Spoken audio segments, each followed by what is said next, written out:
Call తో మీ బంగారాన్ని విడిపించి ప్రెజెంట్ మార్కెట్ రేట్ కే కొని బ్యాలెన్స్ అమౌంట్ ని క్యాష్ గా లేకపోతే సమానమైన బంగారాన్ని మీకిస్తుంది అక్షయ గోల్డ్ హబ్. దేశంలో చలామణిలో ఉన్న 2,000 రూపాయల నోట్లలో 98.42% తిరిగి బ్యాంకుల వద్దకు చేరినట్లు రిజర్వ్ బ్యాంక్ ఆఫ్ ఇండియా వెల్లడించింది. ఇంకా 5,609 కోట్ల రూపాయల విలువైన నోట్లు ప్రజల దగ్గరే ఉన్నాయని పేర్కొంది. 2,000 రూపాయల నోట్లను ఉపసంహరించుకుంటున్నట్లు 2023 మే 19న ఆర్బీఐ ప్రకటించింది.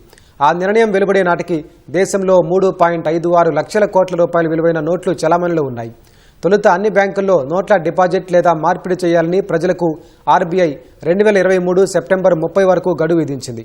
అనంతరం ఆ గడువును అదే ఏడాది అక్టోబర్ 7 వరకు పొడిగించింది. ఆ తర్వాత నుంచి ఆర్బీఐ ప్రాంతీయ కార్యాలయాల్లో మాత్రమే ఈ నోట్లను స్వీకరిస్తున్నారు.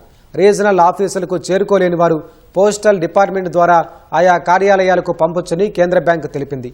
అలా జనవరి 31, 2026 నాటికి 98.42% నోట్లు బ్యాంకుల వద్దకు చేరినట్లు రిజర్వ్ బ్యాంక్ ఆఫ్ ఇండియా ప్రకటించింది.